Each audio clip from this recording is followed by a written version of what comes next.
Il est possible avec FeatureCam de comparer la pièce simulée à l'écran avec le dessin en solide.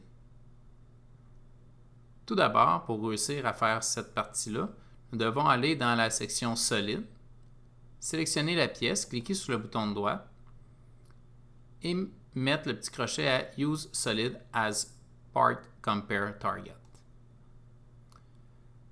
Par la suite, on va faire une simulation en 3D de la pièce. La simulation peut être une simulation 3D solide ou peut être une simulation 3D Rapid Cut.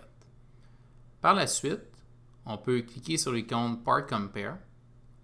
Tout ce qui va apparaître en vert, ça veut dire que c'est dans les tolérances.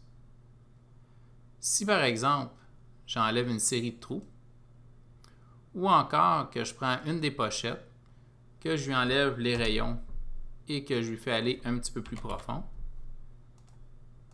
on va repartir la simulation et on va pouvoir constater la comparaison à nouveau à ce moment-là.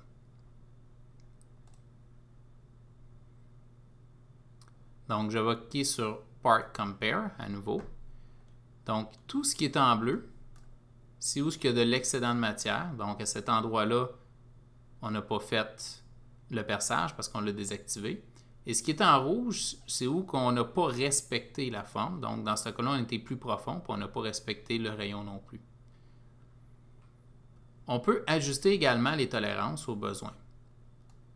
Donc, si on s'en vient dans Options, Simulation, on peut aller dans Part Compare. Donc, on peut lui dire que présentement, ma tolérance est à 10 millièmes pour ce qui est la tolérance en bleu, donc de l'extra de matière, et la même chose également à 10 millièmes si j'ai de la couleur jaune, orange ou rouge. Donc, ça veut dire que si j'ai été trop profond. Donc, ce qui veut dire que si mon erreur est plus petite que 10 millièmes, je n'aurai pas de couleur dans ce cas-là.